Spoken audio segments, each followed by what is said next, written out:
सभी बच्चे जो आज हमारा इम्पोर्टेंट टॉपिक देख रहे हैं उसमें भी हमने आज 3 क्वेश्चनों को डिस्कस किया है। तीनों ही क्वेश्चन इम्पोर्टेंट है, क्लास 7 से रिलेटेड है।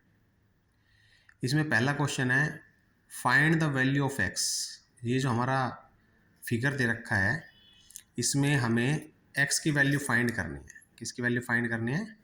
एक्स की वैल्यू फाइंड करनी है। एंड इसमें क्या है, ट्रायंगल के अंदर के दो एंगल की वैल्यू अननोन है, बट इसमें जो हमारा साइड का एंगल है ये गिवन है। तो इसमें हम क्या करेंगे, दोनों एंगल में लीनियर पेयर की प्रॉपर्टी लगाएंगे, क्योंकि ये दोनों एंगल सीधी लाइन पर है। तो ये दोनों एंगल मिलकर क्या बनाएंगे? Linear pair. तो इट मीन्स y प्लस 115, यानी कि y और 115 का जोड़ हमारा क्या होगा? 180। क्या होगा? 180। क्यों होगा? ये प्रॉपर्टी का नाम लिखते हैं लीनियर पेयर। क्यों होगा? Linear pair. जैसे मैं 115 को इक्वल के उधर ले जाऊंगा तो ये माइनस हो जाएगा, तो इसकी वैल्यू आ गई 65 डिग्री। कितनी आ गई? 65 डिग्री।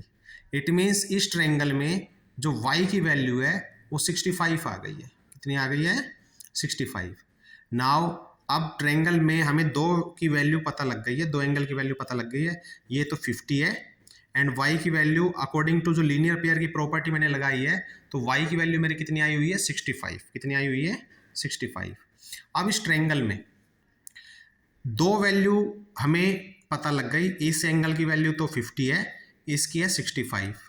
देन अब हम इसमें लगाएंगे एंगल सम प्रॉपर्टी, यानी कि इन तीनों एंगल का सम क्या होगा? 180। क्या होगा? 180। एंड y की जगह हम पुट कर देंगे 65। तो यहां देखो, इसमें जैसे x है 50 डिग्री एंड 65 डिग्री है, इक्वल टू कर दिया 180 डिग्री। तो इसको हम बोलेंगे एंगल सम प्रॉपर्टी, यानी sum of three angle of triangle is 180 degree. Then 50 plus 65 क्या हो गया? 115 इक्वल टू 180 डिग्री। अगर 115 को मैं उधर ले जाऊंगा तो x की वैल्यू आ जाएगी 180 माइनस 115 बराबर 65 डिग्री। तो जो x की वैल्यू है, क्योंकि क्वेश्चन ने पूछा था find the value of x, find the value of x, तो इसमें जो x की वैल्यू ये आ गई है, ये हमारी कितनी आ गई है? 65 डिग्री। कितनी आ गई है? 65 डिग्री।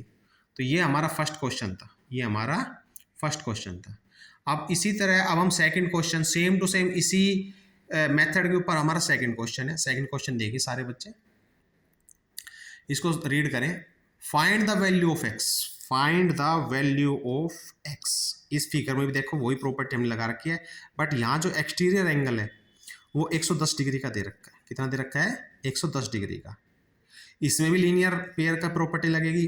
y प्लस 110 क्या होगा? हमारा 180, क्योंकि ये लीनियर पेयर में आ गया। इसमें आ गया लीनियर पेयर में। तो यहाँ लिखा हुआ है y plus 110 equal to 180 degree, और रीजन मैंने लिख दिया लीनियर पेयर। क्या लिख दिया? Linear pair. अगर हम 110 को उधर ले जाएंगे तो 180 में से अगर 110 माइनस करेंगे तो 70 डिग्री आएगा। कितना आएगा? 70 डिग्री।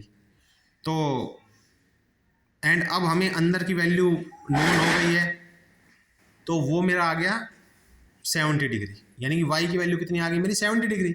अब हम लगाएंगे इसमें एंगल सम प्रॉपर्टी कि x प्लस वाई प्लस 60 बराबर 180, क्योंकि एंगल सम प्रॉपर्टी लग गई। बट y की वैल्यू लीनियर पेयर से मेरे को नोन हो गई है 70 डिग्री। अब y की वैल्यू अगर मेरे को पता लग गई है तो अब इस ट्रायंगल में हम एंगल सम प्रॉपर्टी लगा सकते हैं। बिकॉज ऑफ दैट दो की वैल्यू मेरे को पता लग गई है कि ये जो Q एंगल है वो 60 डिग्री है and y linear pair property से मेरे को 70 डिग्री मिला हुआ है। ये देख लो, ये आ रहा है 70 डिग्री।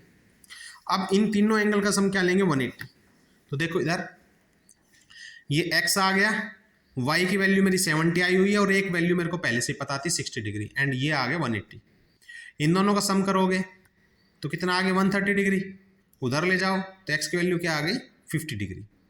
और यही हमें फाइंड करनी थी। तो जो हमारे शुरू के दो क्वेश्चन हैं, दोनों क्वेश्चन एक ही प्रॉपर्टी के हैं। ये दोनों क्वेश्चन एक बार देख लो, ये दोनों क्वेश्चन क्या है? Same property. अगर कि भाई दोनों में क्या था? एक्सटीरियर एंगल दे रखा है और उसमें लीनियर पेयर के हिसाब से, किसके हिसाब से? लीनियर पेयर के हिसाब से अंदर की वैल्यू निकाली y की, और फिर हम क्या लगाएंगे? Angle sum property. क्या लगाएंगे? Angle sum property. अब बढ़ते हैं नेक्स्ट क्वेश्चन की तरफ। इन दोनों क्वेश्चन को अच्छे से देख लें तो लगेगा हाँ सर ये दोनों जो क्वेश्चन है वो सेम टू सेम एक ही आइडिया पर इन दोनों को एक्सप्लेन किया गया है।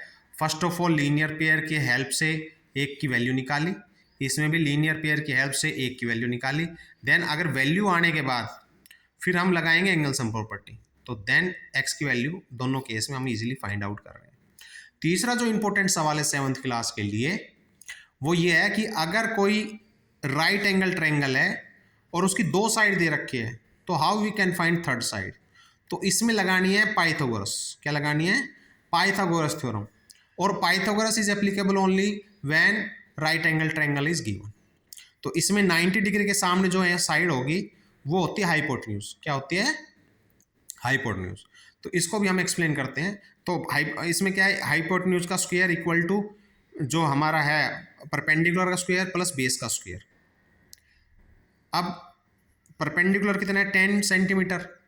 तो हम इसमें क्या करेंगे, एक बिग सीट पर 10 रख देंगे और बीसी की सीट पर रख देंगे 24। अब 10 का स्क्वायर क्या होता है? 100 और 24 का स्क्वायर क्या होता है? 576। अब इन दोनों को ऐड करेंगे तो ये आ जाएगा 676। और ये जो स्क्वायर है ये इक्वल के इधर जाएगा तो ये बन जाएगा अंडर रूट। क्या बन जाएगा? Under root. एंड 676 का जो अंडर रूट होता है, अगर स्क्वायर नंबर याद है तो 676 का अंडर रूट होता है 26। तो जो मेरी रिक्वायर्ड साइड थी AC, तो AC की वैल्यू क्या आ गई? 26। तो ये जो क्वेश्चन है हमारा, ये पूरा जो डिपेंड करता था ये करता था पाइथागोरस थ्योरम पे। एंड पाइथागोरस थ्योरम क्यों लगी? क्योंकि इसमें एक एंगल 90 डिग्री का था, और अगर 90 डिग्री का है तो इस ट्रायंगल का नाम क्या हुआ? Right angle triangle. क्या हुआ? Right angle triangle. तो बहुत ही आसान क्वेश्चन था, इंपॉर्टेंट क्वेश्चन है। तो इस तरह तुम तीनों क्वेश्चन को कर सकते हो कि पहले में लीनियर प्रॉपर्टी, फिर angle sum property, and third question में हमने लगाई है पाइथागोरस थ्योरम। तो बहुत ही तीनों क्वेश्चन काफ़ी इंपॉर्टेंट है। आई होप सभी के समझ में आया होगा। Thank you for watching my video. Thank you.